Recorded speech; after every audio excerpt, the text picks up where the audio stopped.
नमो तस् भगवतो अरहतो सम्मा सम्बुद्धस्स। साधु साधु साधु। श्रद्धावंत पुण्यवंत उपासकों, हम तथागत अरहत सम्यक संबुद्ध के द्वारा उपदिष्ट श्री सद्धर्म देख रहे हैं।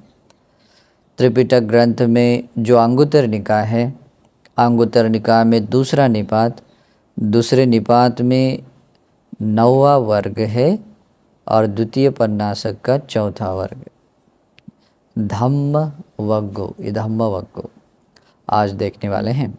इसके अंतर्गत भगवान बुद्ध ने जो भी जैसे भी धर्म देशनाएं बताई है उसके अनुसार आज हम देखते हैं, विस्तार से जानकारी देखते हैं।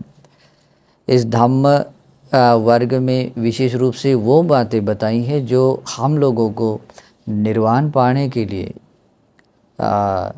जो चीज़ें ज़रूरी होती हैं, यानी कि निर्वाण पाने के लिए या धर्म के रास्ते चलने के लिए कौन से चरणों से गुजरना पड़ेगा या कौन से पड़ाव से आगे जाना होता है आदि इसमें बताया गया है। ये अपने निर्वाण के रास्ते के एक अंग है, इस कारण से वो धर्म है। ठीक है, तो इसमें भले ही 2 शब्दों में ही उसका अर्थ बताया गया हो, लेकिन यही अंग हमें समझ लेना बहुत ज़रूरी है, क्योंकि धर्म के रास्ते चलने के लिए, यहाँ तक कि निर्वाण तक पहुँचने के लिए ये अंग बहुत इम्पोर्टेंट है। ठीक है, तो इस धर्म अंग को समझना ज़रूरी है। अगर आपको समझ में आ रहा है तो आपको भी इसी धर्म अंगों में निर्वाण का स्वाद आएगा, है ना। जो विमुक्ति का स्वाद भगवान की वाणी में होता है वही आपको दिखाई देगा। तो आइए देखते हैं इसके अंदर क्या बताएं भगवान इसमें बताते हैं, द्वे में भिक्खवे धम्मा, भिक्षुओं ये 2 तरह के धर्म हैं। कत में द्वे, कौन से 2 तरह के हैं? चेतो विमुक्ति च पन्या विमुक्ति च, इमे को भिक्खवे द्वे धम्मा। भगवान बुद्ध बताते हैं चित्त विमुक्ति तथा प्रज्ञा विमुक्ति, ये भिक्षुओं 2 धर्म हैं। इसका थोड़ा सा अर्थ बताऊंगा, क्योंकि इतने से अर्थ स्पष्ट नहीं होता है। चित्त विमुक्ति का अर्थ होता है कि शमत भावनाओं को मूल करके चित्त जिस एकाग्रता को, ध्यान की स्थितियों को जो स्पर्श कर लेता है, वहाँ छू लेता है, एक समाहित हो जाता है, तो उसको कहते हैं चित्त विमुक्ति।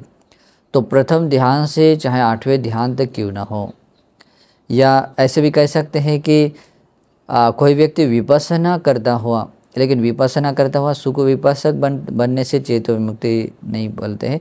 तो फल के रूप में वही विपස්සना भावना जब फल के रूप में किसी रूप में स्थिर हो जाती है, वही भावना जब एक पर्टिकुलर रूप में फल देती हैं तो उसको कहते हैं चेतो विमुक्ति। ओके, तो ये चेतो विमुक्ति भी एक ऐसा धर्म है जो विमुक्ति के रास्ते चलने के लिए एक बहुत इम्पोर्टेंट है।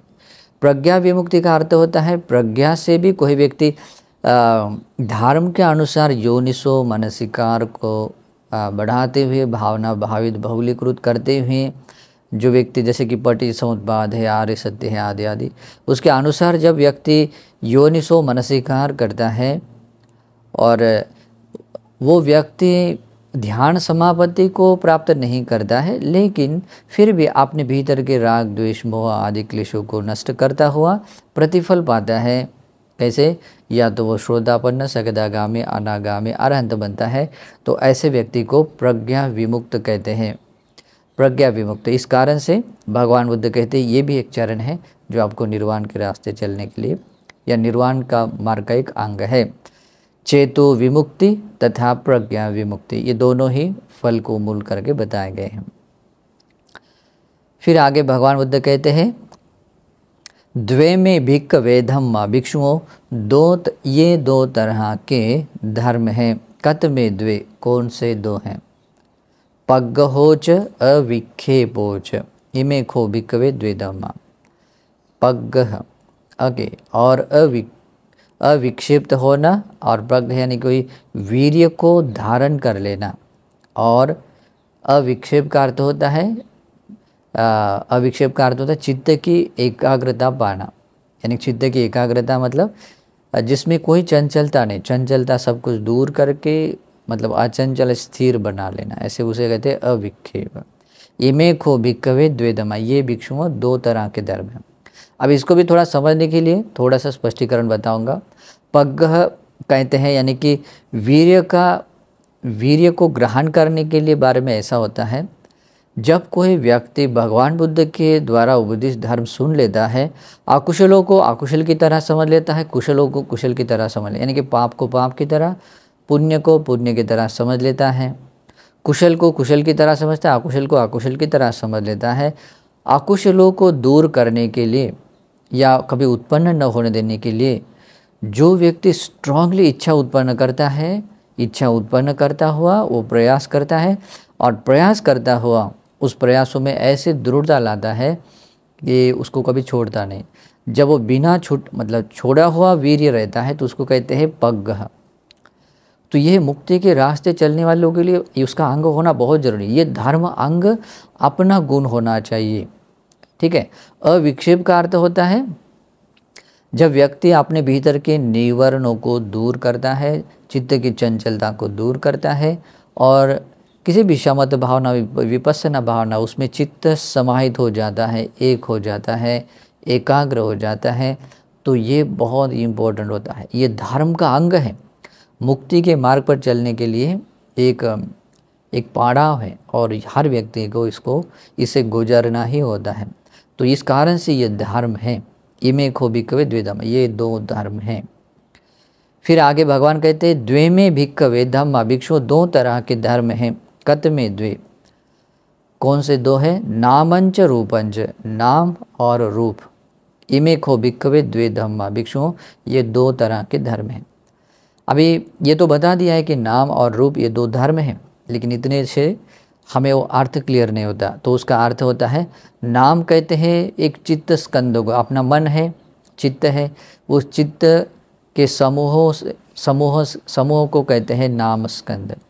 और रूप है, रूप जो हमारे चार धातुओं से बना रूप है, जैसे पृथ्वी आप तेज वायु से ये रूप बना हुआ है, शरीर बना हुआ है, तो यह है रूप स्कंद। ये एक धर्म है। ये धर्म का अभ्यास करने के लिए, निर्वाण का अभ्यास करने के लिए इसको जानना बहुत ज़रूरी होता है। नामंच, नाम कहते हैं चित्त स्कंदों को। चित्त स्कंद में 4 अंग भी आते हैं, 5 अंग भी आते हैं, जैसे कि वेदना, संज्ञा, संखार और विज्ञान है। और दूसरी भाषा में उसको पटिज समुत्पाद के अनुसार अगर देखा जाए तो उसमें आता है वेदना, संज्ञा, चेतना, स्पर्श और मनसिकार, ऐसे 5 कैटेगरीज में नाम आता है। तो ये 2 धर्म हैं। इसके सत्य स्वभाव को, इस धर्म को बिना जाने व्यक्ति आगे नहीं जा सकता है। इसलिए ये 2 धर्म भी जानना बहुत ज़रूरी है। तो ये 2 धर्म हैं। फिर आगे कहते हैं द्वे में भिक्खवे धम्मा, भिक्षुओं 2 तरह के धर्म हैं। कत में द्वे, कौन से 2 है? विद्याच विमुक्तिच। विद्याच यानी कि विद्या कहते हैं, तो विद्या उस बात को कहते हैं कि जब व्यक्ति 4 आर्य सत्य का अवबोध कर लेता है, भगवान बुद्ध ने बताया हुआ जो धर्म है उसको यथाभूत जब व्यक्ति समझ लेता है तो उसके भीतर की अविद्या दूर होती है और विद्या उत्पन्न हो जाती है। तो विद्या उत्पन्न होने का अर्थ यही होता है कि उस व्यक्ति को धर्म का दर्शन हो गया है, वो दृष्टि संपन्न बन गया है, वो विद्या संपन्न बन गया है। तो ऐसे जब व्यक्ति बन जाते हैं तो उसको विद्या कहते हैं। विमुक्ति कहते हैं, वो भी फल के बारे में है। जब व्यक्ति इस तरह से समता और विपස්සना को अपने में बढ़ाता हुआ, कोई व्यक्ति धर्म का दर्शन करता हुआ अपने भीतर के कुछ आश्रमों को नष्ट कर लेता है, श्रोतापन्न आदि फलों को प्राप्त कर लेता है, वो भी एक विमुक्ति का पाड़ा है। तो ये 2 धर्म हैं जो बहुत ही इम्पोर्टेंट हैं। ओके, तो ये 2 धर्म भी क्या है, आपने ही इस जो विमुक्तिदानी धर्म है भगवान ने बताया, उस धर्म के रास्ते के चरण हैं। तो इसको भी समझ लेना बहुत ज़रूरी है। अब इन बातों को समझने के लिए आपको 10 साल लगे, 20 साल लगे, कोई ज़रूरत नहीं है। मतलब ऐसा टाइम पीरियड फिक्स नहीं कर सकते, अपनी क्षमताओं के अनुसार वो समझ में आ जाएगा, लेकिन समझना ही ज़रूरी है, समझना बहुत ज़रूरी है। ठीक है। फिर आगे भगवान बुद्ध कहते द्वेमे भिक्खवे धम्मा, भिक्षु 2 तरह के धर्म है। कौन से 2 है? कदमे द्वे भवदिट्ठी च विभवदिट्ठी च, इमे को भिक्खवे द्वे धम्मा। भिक्षु ये 2 धर्म है। कौन से है? भवदिट्ठी, विभवदिट्ठी। भव दृष्टि का अर्थ होता है भव यानी कुछ बनने के बारे में। तो ये भव दृष्टि क्यों उत्पन्न होती है? जब आदमी ऐसे उत्पन्न होने के बहुत सारे कारण है। वैसे उसमें 4 कैटेगरीज आ जाते हैं ये भव दृष्टि उत्पन्न होने के। भव दृष्टि को दूसरी भाषा में कहा जाए तो शाश्वत दृष्टि। शाश्वत दृष्टि का अर्थ ये ऐसा होता है कि कोई व्यक्ति सोचता है कि अरे ये शरीर तो जन्म लेता है, फिर बूढ़ा होता है, फिर मर जाता है, लेकिन फिर कहीं ना कहीं तो जन्म हो जाता है, फिर वो शरीर पूरा बूढ़ा होता है, फिर मर जाता है। ये शरीर तो मर जाता है, लेकिन इसके अंदर जो आत्मा है या जो कुछ भी है वो तो बना रह रहा है। कोई व्यक्ति अपने ध्यान से अपने पूर्व जन्म को देखने का ज्ञान देखता है और उससे भी अपने पूर्व जन्म को देखता हुआ देखता है कि उस जन्म में वो इस योनि में उसका जन्म हुआ, इतनी उम्र तक रहा, फिर मरने के बाद इस जन्म में इस योनि में उसका जन्म हुआ, आदि आदि देखता है। वहाँ देखने के बाद भी उसके बाद मन में यही आता है कि अरे ये तो शरीर तो मेरा मरता रहा, लेकिन ये जो मैं चल रहा मेरे भीतर जो है, जैसे आत्मा कहे या जो चित्त कहे, वो तो हमेशा बना हुआ है। इस कारण से वो शाश्वत दृष्टि आता है। फिर उसका ऐसा ज्ञान तो स्वज्ञान तो नहीं होता, लेकिन सोचता है। क्या सोचता है? मैं कौन हूँ, मैं कहाँ से आया हूँ, मैं क्या बना था, क्या बनकर क्या बना हूँ, और मैं ये अभी यहाँ का ये ऐसा बना हूँ, अभी मैं यहाँ से जाकर और क्या बनूँगा, आदि बहुत अलग अलग तरीके से जो सोचता है उस व्यक्ति में शाश्वत दृष्टि उत्पन्न हो जाती है। तो उसको कहते हैं भव दृष्टि। ये भाव दृष्टि क्या है? बहुत बड़ी बाधा है व्यक्ति को मुक्ति के लिए। ओके। और इसी कारण से ये जो भगवान बुद्ध के धर्म के बाहर के लोग जो हैं बोलते हैं कि ये अजर है, अमर है, नित्य, ध्रुव है, ऐसे बहुत सारे दृष्टियों में जो उलझ जाते हैं, है ना। शाश्वत दृष्टि में जैसे कोई बोलते हैं आत्मा नित्य है, ध्रुव है, शाश्वत है, अजर है, अमर है, कुटिल है, कुछ मार नहीं सकता, काट नहीं सकता, आदि आदि। तो इस तरह की जो दृष्टियाँ धारण करते वे लोग कभी मुक्त नहीं हो सकते, कभी मुक्त नहीं होते हैं, क्योंकि उनके लिए वो ऐसी दृष्टि ऐसी जाल बन जाती है कि वो आदमी उसमें ऐसा फंस जाता है कि उसे बाहर निकलना बहुत, क्योंकि दृष्टि एक उपादान है और उपादान भव बनने के लिए कारण बनता है। भव और जहाँ होता है कर्म विपाक देने वाला कर्म जहाँ होता है वहाँ जन्म होता है, बुढ़ापा, मृत्यु होता है। लेकिन लोगों के पल्ले इतनी जल्दी नहीं आता है। इस कारण से इसको समझना, ज्ञान लेना जरूरी है। इस भाव दृष्टि को भी समझने के लिए कितना भी समय लगे, लेकिन समझना बहुत ज़रूरी है। ये एक धर्म है जो आपको समझना चाहिए मुक्ति के लिए। विभव दृष्टि का अर्थ होता है उच्छेद दृष्टि। उच्छेद दृष्टि का अर्थ होता है वो ये भी दृष्टि जागने के बहुत सारे कारण आते हैं।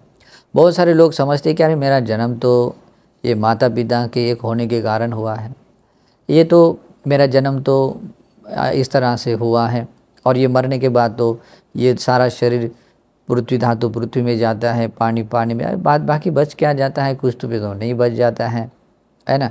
ये जो दिमाग काम कर रहा है, दिमाग है इसलिए काम कर रहा है, हम आंखों से देख रहे हैं इसलिए दिमाग है इसलिए चल रहा है।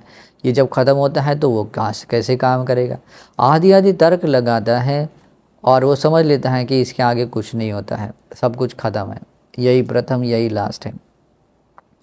तो इस तरह से विभव दृष्टि, उच्छेद दृष्टि को भी वो जगाता है। और भगवान बुद्ध कहते हैं ये भी एक ऐसा धर्म है जो व्यक्ति को ऐसे बांधे रखता है। ओके, भगवान का धर्म इतना सुंदर है कि सोच नहीं सकते हैं। ओके, कि भगवान क्लियरली बता देते हैं कि एक चीज़ होने से दूसरी चीज़ कैसे होती है, ये चीज़ नहीं होनी थी दूसरी चीज़ कैसे नहीं होती है ना। इतना क्लियरली है। ये संसार में प्राणियों का अस्तित्व है, उसका लिए पीछे हेतु है, वो हेतु अगर दूर किया जाता है तो वो भी नहीं होता। इसी को मोक्ष कहते हैं, निर्वाण कहते हैं, है ना। लेकिन ये भगवान की वाणी में ही ऐसा होता है, इसको बिना समझे व्यक्ति मुक्त नहीं होता है।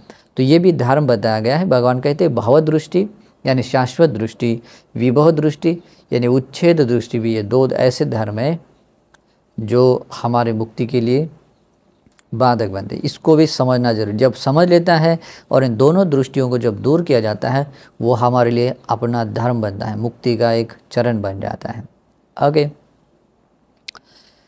आगे भगवान कहते द्वे में भिक्खवे धम्मा, भिक्षुओं दो तरह के धर्म हैं। कत में द्वे, कौन से दो धर्म हैं? अहिरिकंच अनोतपंच, अहिरी अनोतप, ये दो धर्म। इमे खो भिक्खवे द्वे धम्मा, भिक्षुओं ये दो धर्म हैं। अहिरी का मतलब होता है, अर्थ होता है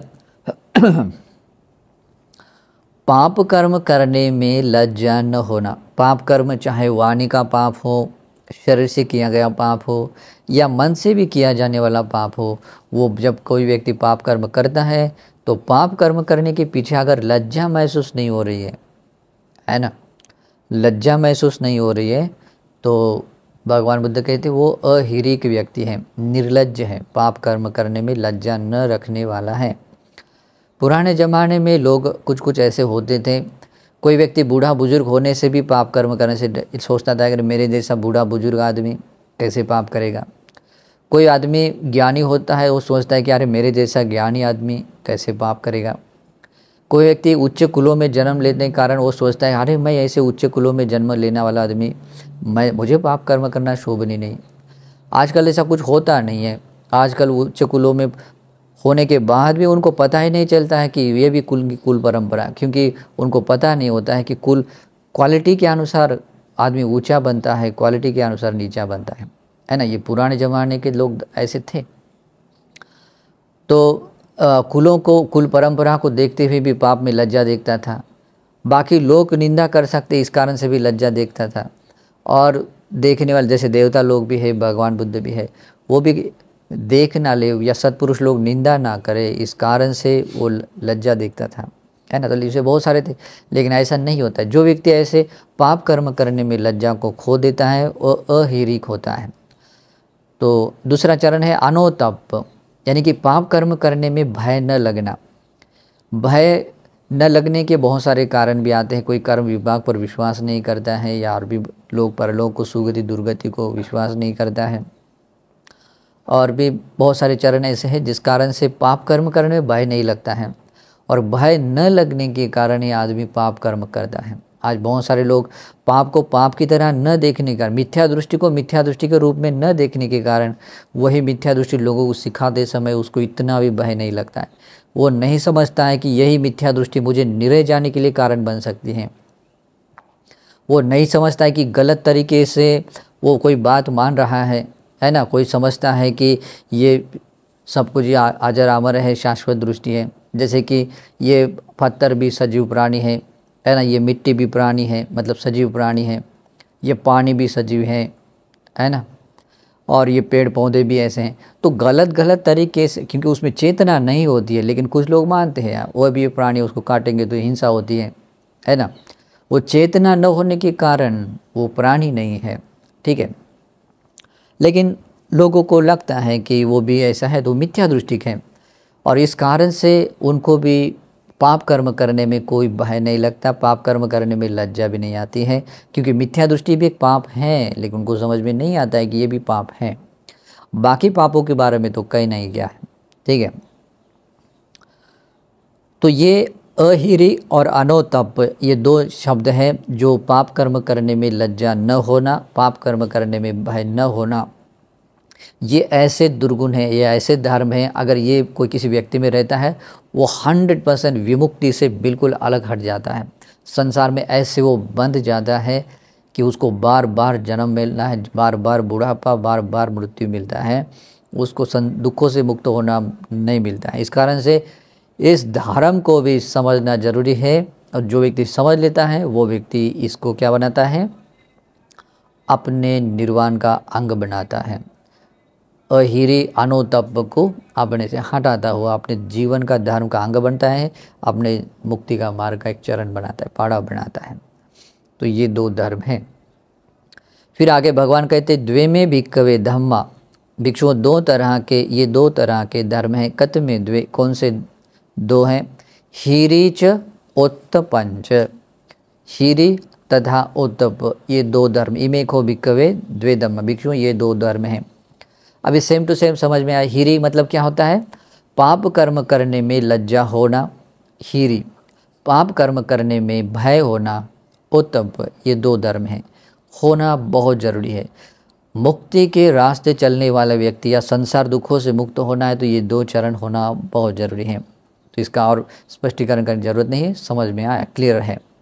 हीरी उत्तप, पाप कर्म करने में लज्जा होना, पाप कर्म करने में भय होना, ये दो गुण हैं। और ये गुण जिस व्यक्ति में रहता है वो व्यक्ति धर्मवान कहलाता है। ये धर्म धारण किया हुआ व्यक्ति बन जाता है। आगे भगवान कहते हैं द्वे में भिक्खवे धम्मा, भिक्षुओं दो तरह के धर्म हैं। कतमे द्वे, दो वचसताच पाप मित्ताच, इमे को भिक्खवे द्वे धम्मा, भिक्षुओं ये दो धर्म हैं। कौन से हैं? दो वचसता, इसका मतलब होता है किसी बात को न मानने वाला व्यक्ति होना, यानी कि गुरु को ही व्यक्ति, जैसे भगवान बुद्ध ने भी बताया है कि सभी पापों को नहीं करना है और कुशल कर्मों को ही करना है। ये भिक्षुओं को भी बताया, भिक्षुनियों को भी बताया, उपासकों को भी बताया, उपासिकाओं को भी बताया, सबको बताया। और ऐसा बताने के बाद भी अगर कोई व्यक्ति इस बात को नहीं समझता है, भगवान ने कहा पाप नहीं करना है लेकिन वो पाप कर्म कर रहा है, तो वो क्या हो रहा है? दो वचस बन रहा है। अब कोई गुरु होता है अपने शिष्यों को बोलता है कि बेटा ऐसा नहीं करना है, ये गलत रास्ता है, लेकिन वो नहीं मान रहा है, तो उसको क्या कहते हैं? दो वचसता, यानी कि गुरु की आज्ञा न मानने वाला, ये बहुत बड़ा दुर्गुण है। ओके, और दूसरा चरण कौन सा है? दूसरा धर्म कौन सा है? पाप मित्रता, पापी मित्रों की संगति में रहना। मतलब जो व्यक्ति हिंसा करता है, चोरी करता है, व्यभिचार करता है, झूठ बोलता है, चुगली करता है, कटु वाणी से दूसरों को मतलब गालियाँ गलौज करने वाला होता है, निरर्थक बोलने वाला होता है, कॉमेडी करने वाला होता है, और विषम लोभी होता है, द्वेष करने वाला होता है, मिथ्या दृष्टि फैलाने वाला होता है, तीन रत्नों के प्रति श्रद्धा गौरव न रखने वाला होता है। और ऐसे व्यक्ति की संगति में जो व्यक्ति जाता है, अब देखिए ये व्यक्ति कहाँ आपको मिलेगा? वो सारा दुनिया बाहर सभी पड़ा हुआ है, तो वो सारा पाप मित्र था। उनकी संगति में गए, आप पाप मित्र की संगति में गए। जब पाप मित्र की संगति में गए, आपके लिए वो धर्म ऐसा बनेगा जो आपको मुक्ति के रास्ते बिल्कुल हटा देगा, धर्म के रास्ते से हटा देगा। और जो दो वचसता है, जो भगवान बुद्ध या भगवान के श्रावकों ने जो अनुशासन किया है, उसके अनुसार अगर आप आचरण नहीं करते हैं तो ये बात भी क्या होती है? आपको निर्वाण के रास्ते और धर्म के रास्ते से हटा दे सकता है। हाँ, उन लोगों की बातों को मानना जरूरी नहीं होता है जो बहुत पापी होते, दुष्ट मन से होते, लोभी होते हैं, मोह मूर्छित हो जाते हैं, रहते हैं, और वे लोग आपको करने को कुछ बोलते हैं, देखो इधर से इतनी सारे लंबा यात्रा करो, फिर इतने इतने ऐसा करो, फिर वहाँ जाकर ऐसा करो, इससे करेंगे तो ऐसा हो जाएगा, है ना। तो ऐसा कुछ बहुत लंबा चौड़ा बता देते हैं, मिथ्या दृष्टि के रास्ते पर लगा देते हैं, है ना। कोई लोग बोलते हैं इतने सारे प्राणियों की बलि दे दो, है ना, या इतने सारे यहाँ तक ऐसे ये कर दो।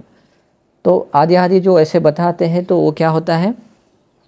उनकी आज्ञा का पालन करना जरूरी नहीं होता है। वो पाप मित्र ऑलरेडी पापी हैं और उनके, लेकिन भगवान बुद्ध और भगवान के श्रावक लोग होते हैं, उन्होंने बताए हुए ये जो रास्ते हैं, सभी पापों से दूर रहना है, सभी कुशलों का संपादन करना है, उसको धारण करना है। ये आज्ञा का अगर कोई पालन नहीं करता है, वो दो वच्चे से बन जाता है। और ऐसा व्यक्ति क्या होता है? अगर ऐसा बन जाता है तो वो धर्म के रास्ते हट जाता है और पापी मित्रों की संगति जाने से भी हट जाता है। और पापी मित्र इस भगवान बुद्ध के शासन से बाहर का जो भी व्यक्ति होता है, उसमें कोई व्यक्ति लौकिक स्तर पर सम्यक दृष्टिवान अच्छा सत्पुरुष होता है, लेकिन सत्पुरुष लौकिक स्तर पर वो व्यक्ति अच्छा होता है। पुराने ज़माने में, प्राचीन भारत के इतिहासों में ऐसे अच्छे लोग हुआ करते थे। आज ऐसे नहीं है, आजकल लौकिक स्तर पर भी मिथ्या दृष्टि के लोग हैं। इस कारण से उनकी संगति में जाना उतना कोई लाभ नहीं है। लेकिन ये दो चीज़ें अगर आप लोगों के भीतर है, कौन से दो धर्म? अगर गुरु की आगे, गुरु यानी भगवान बुद्ध या भगवान के श्रावक, इनकी आज्ञाओं का पालन न करने वाला व्यक्ति बनता है और पापी मित्रों की संगति वाला बनता है। ये दो धर्म अगर होते हैं तो ये बहुत बड़ी बाधा बनते हैं निर्वाण के लिए। और भगवान का श्रावक इन दो बाधाओं को दूर करता है, तो दूर करता है तो वो यही दो गुण उसके बन जाते हैं। ये दो ऐसे धर्म बन जाते हैं जो उसके मुक्ति का मार्ग बन जाते हैं, मुक्ति में आगे जाने के लिए कारण बन जाते हैं। तो ये दो धर्म हैं। भगवान आगे कहते हैं द्वे में भिक्खवे धम्मा, भिक्षुओं दो तरह के धर्म हैं। कत में द्वे, कौन से दो धर्म हैं? सोवच्चसता च कल्याण मित्तता च इमे खो भिक्खवे द्वे धम्मा, भिक्षु ये दो तरह के धर्म है। कौन से? सोवच होना, सोवच्च सदा, और दूसरा है कल्याण मित्रता। सोवच होने का अर्थ होता है तथागत सम्यक संबुद्ध, और तथागत सम्यक संबुद्ध के जो श्रावक होते हैं, अग्र श्रावक या जो भी उनके श्रावक होते हैं, उन्होंने जिस विमुक्तिदायिनी धर्म की देशना दी होती है, उस धर्म के बारे में जब कोई भिक्षु या भगवान बुद्ध ऐसे बताते हैं कि ये सम्यक रास्ता है, ये मिथ्या है, ये सत्य है, ये असत्य है, ये करने योग्य है, ये करने योग्य नहीं है, इसका सेवन करना चाहिए, इसको सेवन नहीं करना चाहिए, है ना, आदि आदि ये सब कुछ बताने के बाद जो व्यक्ति उसको समझता हुआ वैसा ही कर लेता है, भगवान ने बताए हुए धर्म के अनुसार ही जीवन जीता, आज्ञा का पालन करता है। भगवान ने कहा हिंसा नहीं करना है, सभी प्राणियों के प्रति दया करुणा मैत्री रखना है, हितैषी भाव रखना है, वो व्यक्ति अगर वैसा ही कर लेता है तो भगवान बुद्ध कहते वो व्यक्ति क्या है? सुवच है, गुरु की आज्ञा मानने वाला है। वो ये धर्म बहुत बड़ा धर्म है, ये छोटा धर्म नहीं होता है। कभी कभी लोगों को अहंकार अहंभा होने के बाद में ऐसा आता है, ये मुझे सिखाता है क्या, है ना, ये मैं अभी इतना बूढ़ा बन गया, कल का बच्चा है ना, ऐसा भी कोई बोल देता है ना। पुराने ज़माने ऐसा होता था, कोई बूढ़ा बुजुर्ग आदमी बनती जी बनता था, फिर कोई नया सामने बोलता नहीं नहीं ऐसा नहीं खाना है, ऐसे खाना चाहिए, है ना, पांचों उंगलियों से बराबर एक निवाला लेकर, जब तक मतलब ये निवाला मुंह तक नहीं है तब तक मुंह नहीं खोलना है ना, मुंह फुला कर नहीं खाना है, आवाज़ नहीं करना है। तो बाद में बोलता है अरे इतना समय मेरा बीत गया है, मेरे बच्चे भी हैं, मेरे पोते नाते भी हैं, और मुझे बोल रहे हैं खाना खाने सीखने के लिए, है ना। अहंकार जाग सकता है। कुछ दूसरे भी लोग होते हैं, है ना, कोई व्यक्ति इस कारण से नहीं मानता है कि इसने मुझे बताया है, समझ में आता है कि ये बुरा है और इसलिए वो कर लेता है कि इसने मुझे बताया मैं तो करूँगा ही करूँगी ही। ऐसे कुछ लोग ऐसे होते हैं, खास करके महिलाओं में ऐसे गुण ज़्यादा पाए जाते हैं।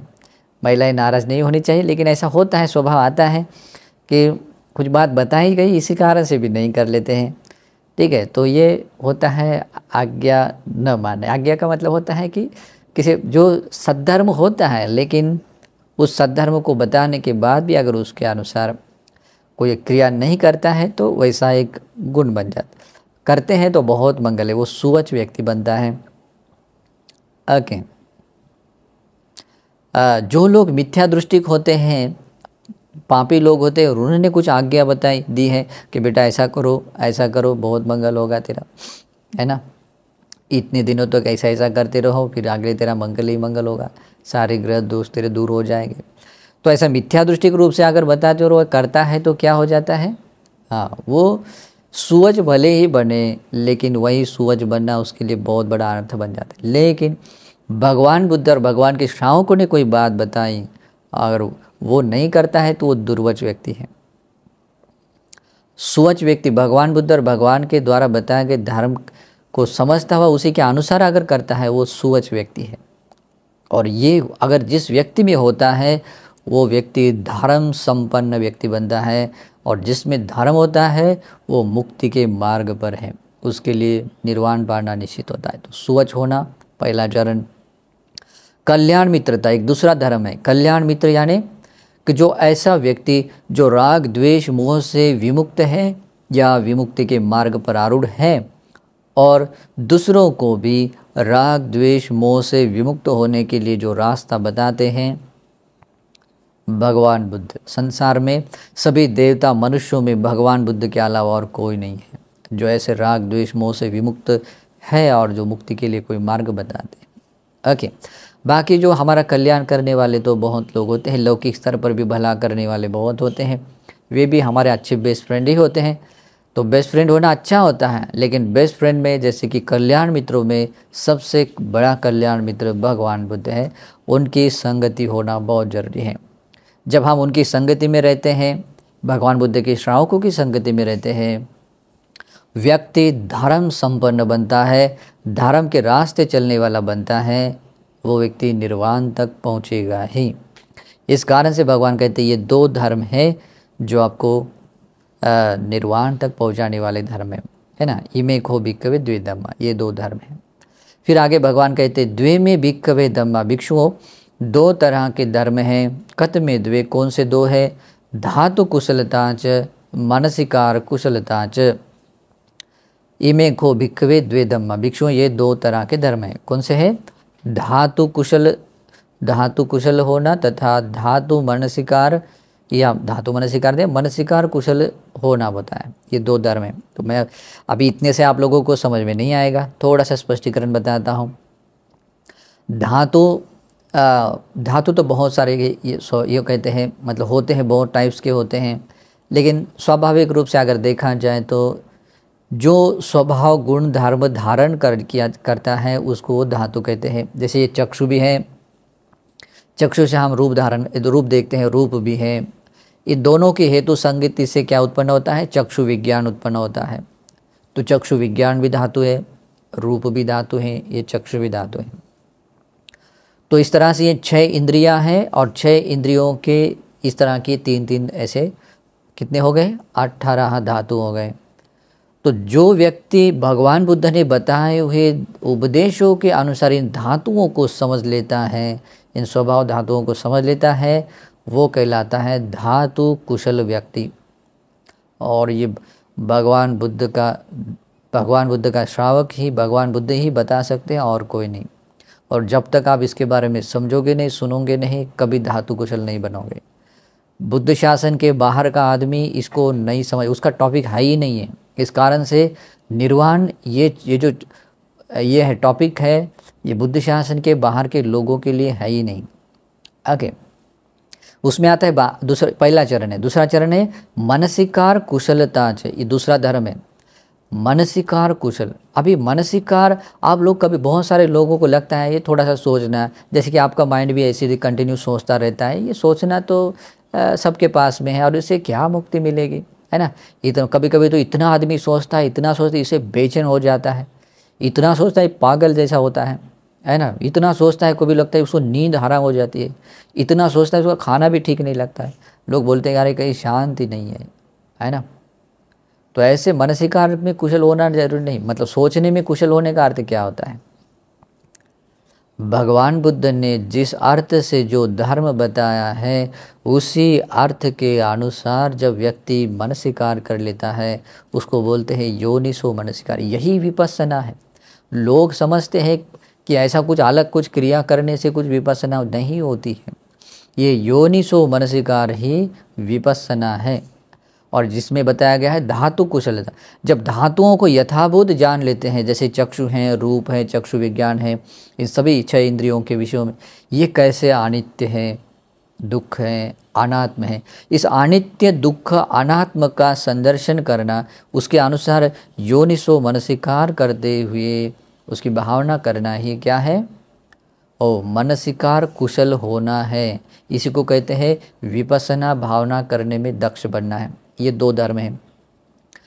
ये 2 धर्म आपके विमुक्ति का मार्ग बन सकता है। और जिस व्यक्ति ने इन 2 धर्मों को समझ लिया वो व्यक्ति धर्म के रास्ते पर है और निर्वाण तक पहुंचने वाला है। ठीक है, तो आगे बताते हैं द्वे में भिक्खवे धम्मा, भिक्षुओं 2 तरह के धर्म हैं। कत में द्वे, कौन से 2 है? आपत्ति कुशलता च, आपत्ति उत्थान कुशलता च, है ना। आपत्तियों को समझने में दक्ष व्यक्ति, आपत्तियों को जानने में एक कुशल व्यक्ति, तथा आपत्तियों से बाहर आने के लिए भी दक्ष व्यक्ति, ये 2। इमे को भिक्खवे द्वे धम्मा, भिक्षुओं ये दो तरह के धर्म। अभी इतने से आप लोगों का अर्थ समझ में नहीं आएगा, थोड़ा सा स्पष्टीकरण करता हूँ। आपत्ति कुशल क्या होता है? आपत्ति यानी कि भगवान बुद्ध ने जो बातें बताई हैं, ऐसी आज्ञाएं की हैं कि भिक्षुओं ये बात नहीं करनी है, ये बात करनी है। और भगवान बुद्ध ने कहा कि ये बात करनी नहीं है, और उस तरह से वो बात अगर हो रही है तो ये आपत्ति हो गई, दोष हो गया। उसमें कभी कभी हम छोटे से मात्रा में कर लेते। आपत्तियों के 7 कैटेगरीज आते हैं। ओके, 7 कैटेगरीज आते हैं। जब विनय पिटक सिखाया जाता है तो वहाँ वैसे बताया जाता है ना। कभी छोटी आपत्ति, बड़ी आपत्ति है ना, या जैसे दुक्कड़ डूब आशित है ना, आदि आदि ऐसे छोटी अलग अलग ऐसी आपत्तियाँ होती हैं। तो ये आपत्ति है करके इसके हर एक चरण को समझने में दक्ष होना चाहिए। इसलिए भी हमारे महामहिमा में विशेष रूप से उपसंपदा लेने से पहले पूरे प्रातिमोक्ष सारे विनय के बारे में, हर एक छोटे से छोटे विनय के सारे आपत्तियों के बारे में बताते कि ये कैसा विनय है, कैसे उसका खंडित होता है, कितनी मात्रा में और कितना दोष होता है, आदि आदि पूरा डिटेल्स बताते हैं। जब ऐसा होता है तो वो आपत्तियों में कुशल बनता है।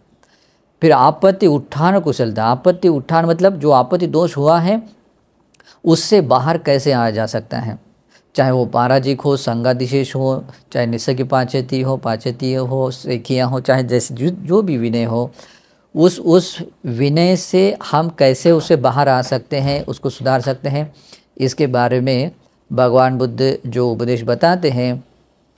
और उस उपदेशों को जो व्यक्ति समझ लेता है, जैसे कि उदाहरण देखा जाए तो कोई व्यक्ति आपत्ति से बाहर आने के लिए आपत्ति की देशना करता है। आपत्ति देशना करने से भी कुछ विनय उसके शुद्ध हो जाते हैं, वो आपत्ति से बाहर आ जाता है।